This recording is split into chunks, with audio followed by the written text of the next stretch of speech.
Okay, now it's time to mix the texture, and I'm just going to use some joint compound. Some people want to use actually a texture mix. I've done this plenty of times. If you need a texture mix, go get one.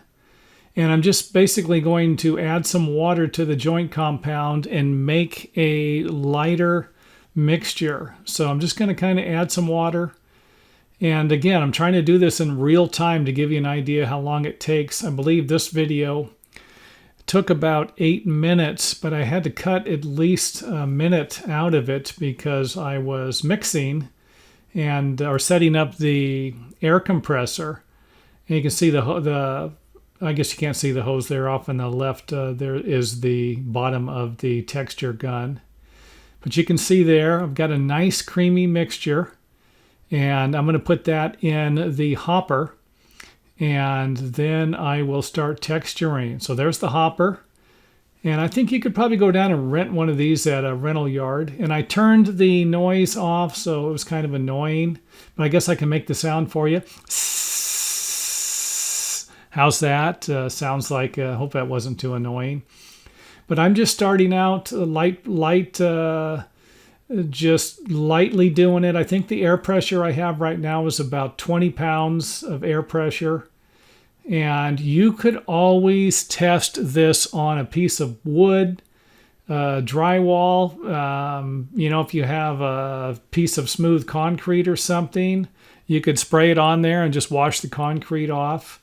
But if you need to get an idea of what you're doing, then you can, and pardon me again for the texture of the camera going in and out of focus, but I had to use the cardboard. I use the cardboard to protect stuff. You can tape everything. You can mask everything off. Go for it.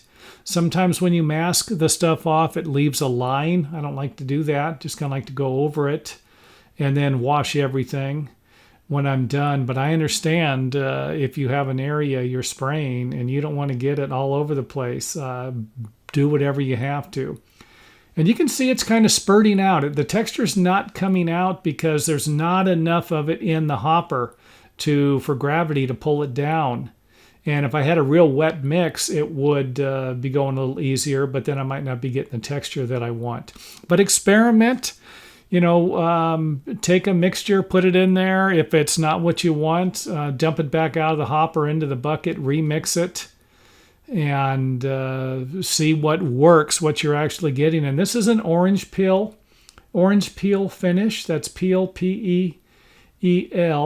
And again, I'm shaking it down to get the stuff down. It's just not flowing as easy as I'd like it to.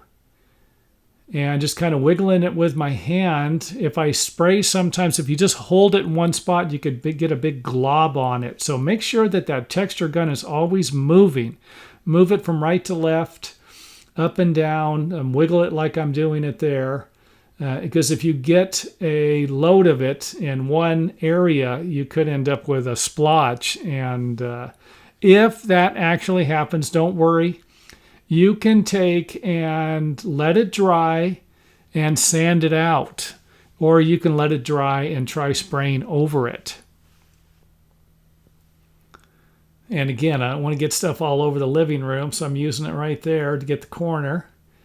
And I don't really have a big piece of cardboard there, but you can always get a bigger piece or a piece of wood, something, whatever you feel comfortable with if you need something bigger. And just kind of, you can see it, I'm just kind of spraying a little bit here and a little bit there. And if it gets to the point where you're looking and it's starting to get runny or something, just stop.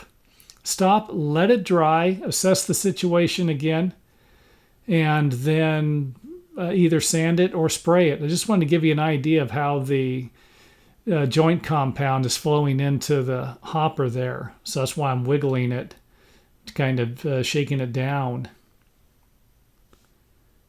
Getting ready to spray again, and it's hard to see sometimes. You might need a light, you might need more light. And I also have a video on using coloring. You can always use some food coloring, chalk, something. I've actually used paint before, water-based paint. And this gives you a different color. So instead of spraying white over white, you could spray kind of a pink or any color you might find more helpful. And that really helps a lot. And I'll put a link to that video in this one here. And don't forget to visit the website. I have other videos on drywalling. They might be a little outdated, but still could be helpful. I mean, I do realize that when I made some of these videos, it was 10 years ago. And I shouldn't say 10 years ago, probably about 8 years ago.